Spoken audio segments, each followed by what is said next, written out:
अध्ययन को जारी रखेंगे। आपके घर में मसीह की शांति हो।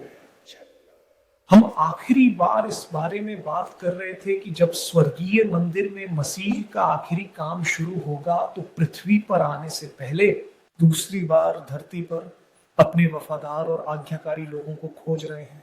हमने देखा कि उसने 1844 में स्वर्गीय मंदिर की शुद्धि शुरू की और वह आज तक ऐसा कर रही है क्योंकि वह अंतिम अंग है। अब हम उसके साथ कैसे सहयोग करते हैं ताकि इस कार्य में हमें अनंत आयु के योग्य माना जाए और हम कर सकते हैं। तो ये क्या हाल है? गले मिलो, अगली बार तक मैं चला। यही हम आज के अध्ययन में पता लगा लेने वाले हैं। लेकिन पहले आइए हम प्रार्थना करें और परमेश्वर से उसके वचन को समझने की बुद्धि मांगे। हमारे पिता जो हमें अपनी कक्षाओं में हमेशा एक मौका दे, तेरे शब्द का अध्ययन करने के बावजूद मुझे लगता है कि आशीर्वाद ही है जो हमारे साथ है, ताकि मैं प्रभु न केवल पूरा कर सकूं, इस स्वर्गीय प्रकाश को समझना जो अब जलने वाला है।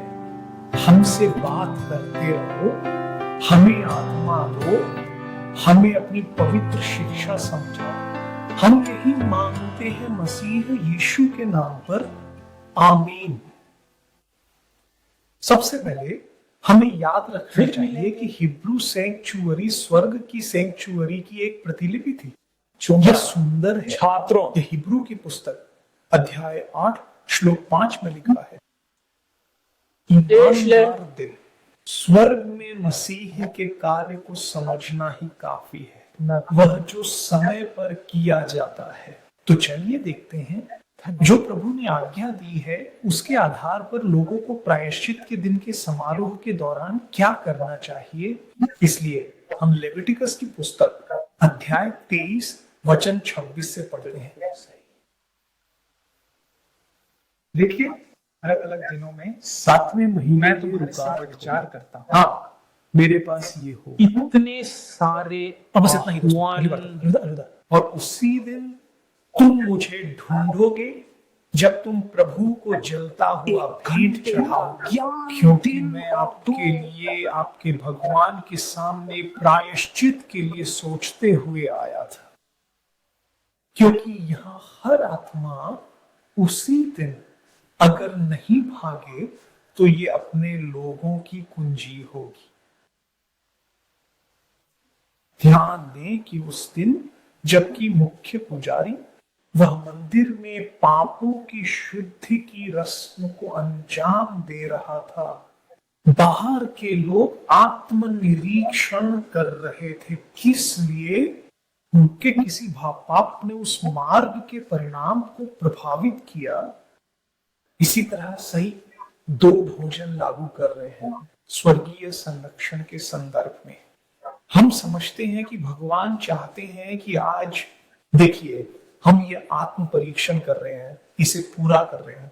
हम ईश्वर से प्रार्थना करते हैं कि वह हमारी उन गलतियों को सुधार दे जो हमसे छिपी हुई है, तो हमें शुद्ध करे ताकि हम स्वच्छ रहें। क्योंकि जब मंदिर को साफ किया जाएगा उस समय उपासक और पाप नहीं भेज सकते थे, क्योंकि यह अब अंतराल का समय नहीं था, यह सफाई का समय था।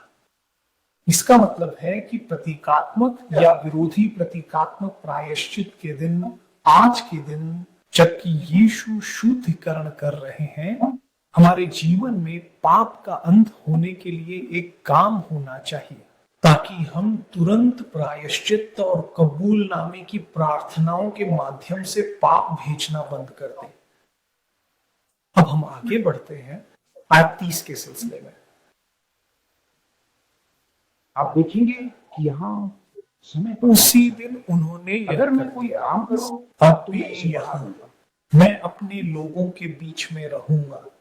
कोई भी कार्य इससे चूकता नहीं है, सब कुछ स्थायी है और यह आपकी पीढ़ियों के लिए और आपके सभी निवास स्थानों में है। शनिवार को सेरारो में आराम का दिन, तब आप हमारे सम्मान की अभिनय करेंगे। 9 तारीख को शाम को एक शाम से दूसरी शाम तक तुम अपना सप्त मनाओगे। यहाँ पहले से ही एक संकेत है। उस समय हिब्रू समारोही प्रायश्चित दिवस पर शनिवार की पालना का महत्व था। इसे शनिवार की तरह मनाया जाता था।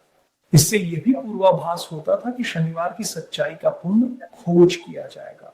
प्रायश्चित के संदर्भ में यह तथ्य कि हो गया, आज हम जानते हैं कि आराम का दिन रविवार का शनिवार है। चौथे आज्ञा के अनुसार, जैसा कि इब्रानियों 20 आयत 8 से लिखा गया है, लेकिन वापस इस संदर्भ में आते हुए आज हमें ईश्वर की खोज में अपने कामों को कष्ट देना चाहिए, ताकि वह हमें वह दिखा सके जो छिपा हुआ है और निकाला जाना चाहिए। इस बीच आकाश में प्रायश्चित की रस्म में आप शुद्धिकरण के हैं। मैं आपको आगे की बात बताऊंगा। मसीह ताकि स्वच्छ कर सके, उदाहरण के लिए सभी पापों को पवित्र चौक से दूर करना, उसे वहां के रिकॉर्ड्स को अक्षरशः मिटाना होगा। और वे रिकॉर्ड्स कहां हैं? हमारी किताबों में। हमने इस पर एक अन्य अध्ययन में चर्चा की है। जैसे ही हम पाप करते हैं वे दर्ज किए जाते हैं। तो फिर एक अदालत होती है जो ये सब देखती है। यही वह है जो बाइबल हमें बताती है, जैसा कि हम अब दानिएल अध्याय 7 श्लोक 9 में देखने वाले हैं। मैं देखता रहा जब तक कि कुछ तस्वीरें नहीं लगाई गईं और दिनों का पुराना व्यक्ति बैठ गया। उसका पोशाक बर्फ की तरह सफेद और उसके सिर के बाल लैंप की तरह थे। उसका सिंहासन आग से बना है और उसके पहिए बड़ी आग। उसके सामने से एक नदी की तरह आग बह रही थी। हजारों पर हजारों उसकी सेवा में थे और लाखों की संख्या में लोग उसके सामने थे। न्याय स्थापित हुआ और किताबें खोली गई। हर व्यक्ति के पास एक रिकॉर्ड बुक होती है ना? जो कुछ भी हम करते हैं, अच्छे या बुरे काम, इरादे, प्रेरणाएं, सब कुछ वफादारी से रिकॉर्ड किया जाता है। हम अभी भी किसी हद तक बीत जाएंगे। हमें भगवान के पवित्र कानून के मानक के अनुसार आंका जाएगा। मलाकी के 3 अध्याय 16वें पद में बाइबल कहती है, जो लोग प्रभु की सेवा करते हैं वे एक दूसरे से बात करते हैं और भगवान सुनते और ध्यान देते हैं। और उसके सामने एक स्मारक लिखित है उनके लिए जो प्रभु को याद रखते हैं और जो उसके नाम का स्मरण रखते हैं। इससे हमें पता चलता है कि केवल उन लोगों के मामले विचारे जाएंगे जो भगवान से डरते हैं, क्योंकि स्थायी स्मृति उनके लिए है। जो विश्वास नहीं करते, यीशु ने कहा इस्लोपोलिस के सुसमाचार में अध्याय 3 वाक्य 17 से 19 के बीच, जो विश्वास नहीं करता वह पहले से ही दोषी है। इसलिए केवल उस व्यक्ति का नाम समीक्षा की जाती है जो कभी तो मसीह की सेवा में था, भगवान को समर्पित। इस न्याय में कल की एक पुस्तक भी है जहां नाम दर्ज किए जाते हैं इन लोगों के नाम जो बाद में समीक्षा की जाएगी। मैं किताब कहता हूं, किताब जिसमें भगवान से डरने वालों के नाम होते हैं। हमने इसे प्रकाशित वाक्य 21 वर्ष 27 में पढ़ा है। और उसमें कोई बुरी चीज जो गंदगी फैलाए या घिनौना काम और झूठ करे प्रवेश नहीं करेगी। केवल जीवन की पुस्तक में शामिल लोग ही जिंदा। इसलिए हम जो विश्वास रखते हैं हमारा नाम जीवन की पुस्तक में लिखा जाता है। जैसा कि हमें न्याय या मूल्यांकन किया गया था, हमारी किताबों में कबूल नहीं किए गए पापों का कोई लेखा जोखा नहीं होना चाहिए। अगर हमने अपने पापों को स्वीकार कर लिया और उनके लिए पश्चाताप किया तो निश्चित रूप से वे सही ढंग से मिटा दिए जाएंगे। 1 जॉन 1:9 पद में बाइबल कहती है, यदि हम अपने पापों को स्वीकार करते हैं तो वह विश्वास योग्य और न्यायी है, हमें हमारे पापों को क्षमा करने और सभी अभिशापों से हमें शुद्ध करने के लिए। यही बात है, बस इतना ही। और बाइबल हमें ईसा मसीह में आस्था के साथ आज्ञाकारिता के मार्ग पर बिना किसी उल्लंघन के आगे बढ़ने का आग्रह करती है, ताकि हमें स्वीकृति मिले और हमारे नाम इस जीवन की पुस्तक में बने रहें। प्रकाशित वाक्य 3 आयत 5 में हम देखते हैं कि क्या होता है। वह सफेद वस्त्रों में सजेगा और मैं कभी भी उसके नाम को जीवन की पुस्तक से नहीं हटाऊंगा। मैं अपने पिता के सामने कानून और घटना को स्वीकार नहीं करता। बहुत प्यारे मेरे प्रिय फरिश्तों, इसीलिए यह महत्वपूर्ण है सच को स्वीकार करें। ये कैसे किया जाता है? ईश्वर का पालन करके, हर समय हर जगह क्रिश्चियन बने रहना। अगर हम पृथ्वी पर स्वीकार करते हैं, निश्चित रूप से वह हमें पृथ्वी पर स्वीकार करेंगे, लेकिन अगर हम एकजुट होते हैं तो वह भी हमें एकजुट करेंगे। बाइबल उन लोगों की बात करती है जो पहले ही मसीह की सेवा में प्रवेश कर चुके हैं, लेकिन भटक गए हैं और वापस नहीं आए। उन्होंने प्यारे पापों को छोड़ दिया जिन्हें उन्होंने कबूल नहीं किया। उन्होंने प्रभु यीशु का उल्लेख नहीं किया, और ये लोग निर्णय की समस्या के बिना होंगे। क्यों? बाइबल निर्गमन संहिता अध्याय 30 में कहती है, 30 आयत पर, तब प्रभु ने मूसा से कहा, जो मेरे विरुद्ध पाप करेगा मैं अपने प्यार के लिए इस जोखिम को उठा रहा हूं, और उसी प्रकार के लोगों पर। सऊदी भजन संहिता 29 आयत 28 में कहता है, जीवन की पुस्तक से उन्हें मिटा दिया जाए और धर्मी के रूप में नहीं लिखा जाए। इसलिए आज हमें अपने पापों को जल्दी से कबूल कर लेना चाहिए, ताकि जब हमारा नाम समीक्षा के लिए आए कुछ भी लंबित न रखें, और इससे हमें निश्चित रूप से स्वीकृति मिलेगी और हमारा अधिकार जीवन की पुस्तक में बना रहेगा। जीवन, हमें अनंत जीवन विरासत में पाने के योग्य समझा जाएगा। योग्य हमारे गुणों के बिना भी। मैं आरक्षण करता हूं, लेकिन प्रभु यीशु मसीह में विश्वास द्वारा जो हमारे उद्धार की गारंटी है। बहुत धन्यवाद, जो कि महत्वपूर्ण है हमें स्पष्ट करने के लिए। यहां हम पहले ही इसके बारे में बात कर चुके हैं, लेकिन अब हम इसे थोड़ा और गहराई से तलाशेंगे। यह तथ्य है कि इस न्याय में केवल वे लोग भाग लेते हैं जो पहले से ही मसीह की सेवा में प्रवेश कर चुके हैं। वे लोग जिन्होंने प्रभु यीशु को जाना और स्वीकार किया। जहां तक उन लोगों का सवाल है जिन्हें कभी सुसमाचार का संदेश नहीं मिला, लेकिन वे भगवान के प्रति सच्चे रहे, जिन्होंने प्राप्त किया और जो उनकी चेतना तक पहुंचा। जॉन के सुसमाचार में अध्याय 3 श्लोक 18 प्रभु कहते हैं कि उस पर विश्वास करने वाला निंदित नहीं है, लेकिन जो विश्वास नहीं करता वह पहले से ही निंदित है, क्योंकि वे परमेश्वर के इकलौते पुत्र के नाम पर विश्वास नहीं करते। बहुत बुरा। जो विश्वास नहीं करते वे न्याय के दायरे में आते हैं। उन्हें एक अन्य अवसर पर न्याय किया जाएगा, जिसे हम बाद में किसी अन्य अध्ययन में देखेंगे। और वे लोग जिन्होंने कभी यीशु के बारे में नहीं सुना, भगवान न्यायी है। वह प्रत्येक व्यक्ति को उसकी जानकारी के अनुसार न्याय करता है। उदाहरण के लिए अपने आप को मान लीजिए, वह व्यक्ति जिसने किसी सामान्य भूमि में निवास किया, बाइबल तक पहुंच नहीं थी, कभी सुसमाचार की कहानी नहीं सुनी, लेकिन बाइबल अभी भी कहती है कि जो लोग जीसस की इच्छा के प्रति वफादार थे, वे अपनी अंतरात्मा में बात करते थे। वे भी न्याय किए जाएंगे और स्वीकृत होंगे। आइए रोमियो की पुस्तक अध्याय 2 आयत 12 से शुरू करें, जहां बाइबल इसके बारे में बात करती है।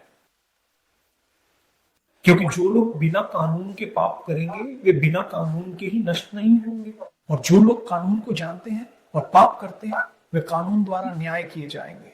क्योंकि कानून को सुनने वाले भगवान के सामने न्याय नहीं है, बल्कि कानून का पालन करने वाले ही उचित ठहराए जा सकते हैं। क्यों?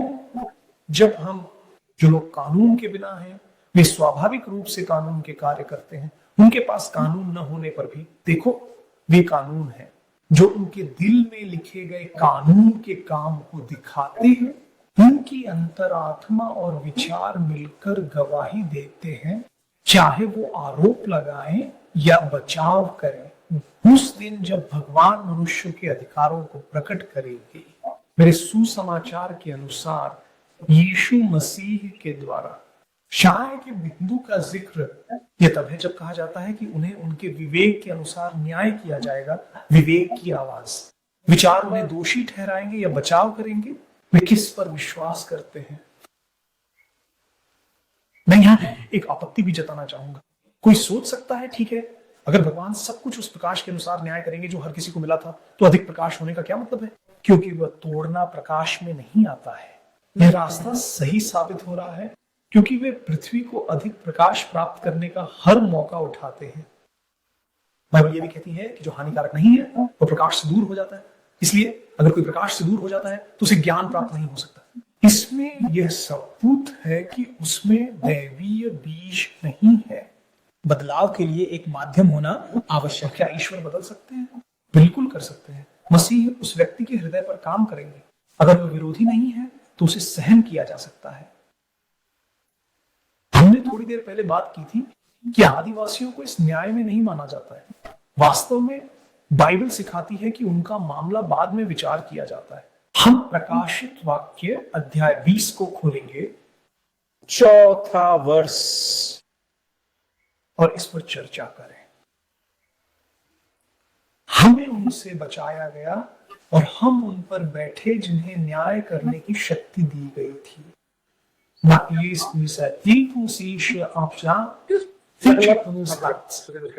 क्या उनकी छल भी नहीं रह जाती, और न ही उन्होंने अपने माथे या हाथ पर चिन्ह प्राप्त किया, और उन्होंने 1000 वर्षों तक मसीह के साथ राज किया और शासन किया।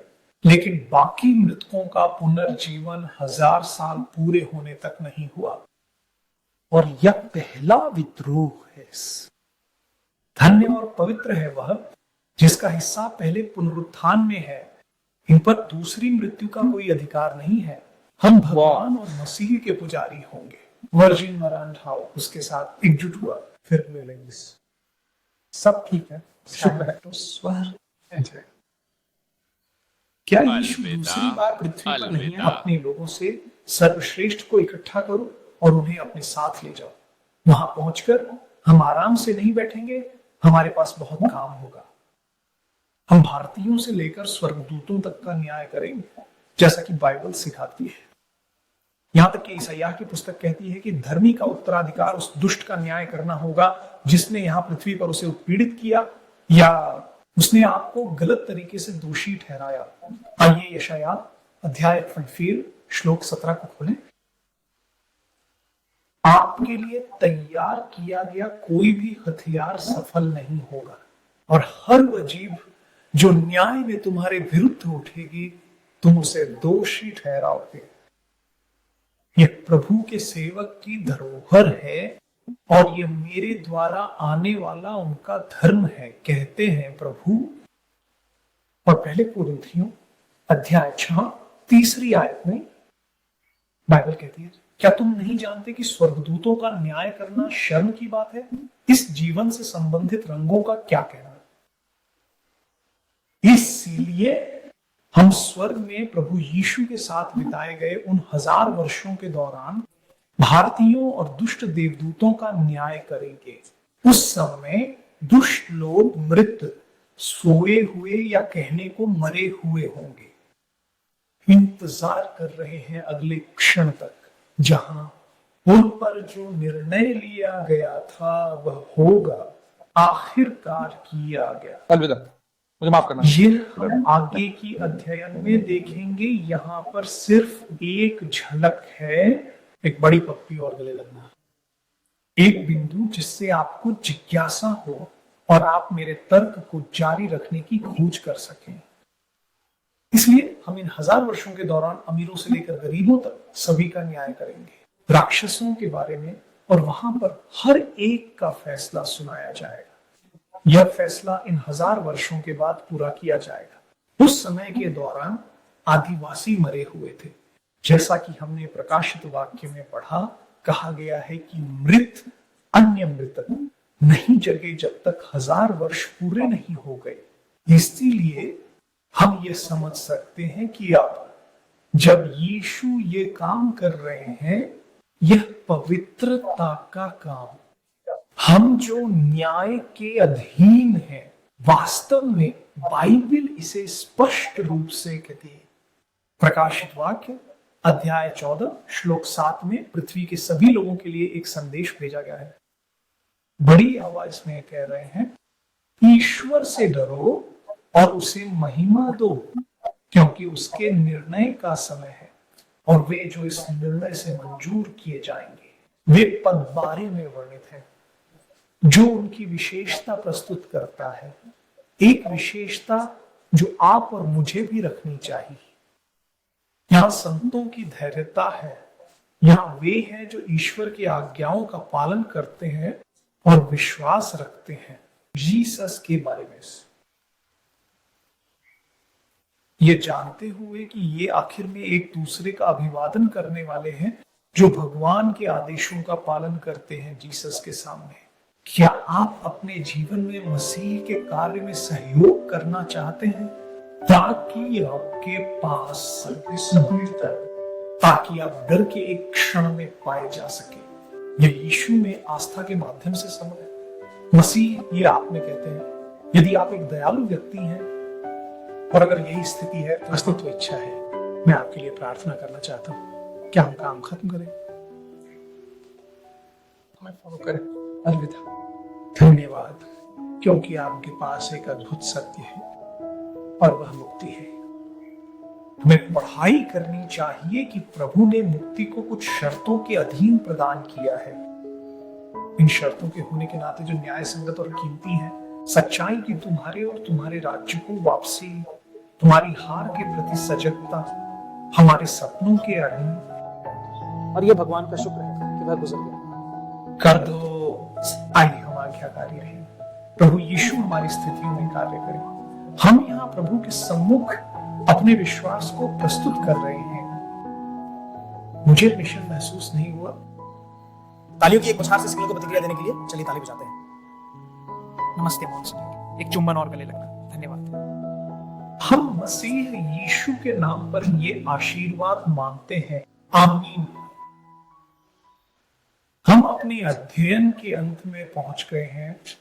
आज हमने उस अंतिम कार्य के बारे में सीखा जो मसीह अब स्वर्ग में कर रहे हैं, जिसके साथ हम अपनी आत्माओं के उद्धार के लिए सहयोग कर सकते हैं और देख सकते हैं कि हम कैसे और किस प्रकार सहयोग कर सकते हैं अगर हम अपना नाम जीवन की पुस्तक में बनाए रखना चाहते हैं।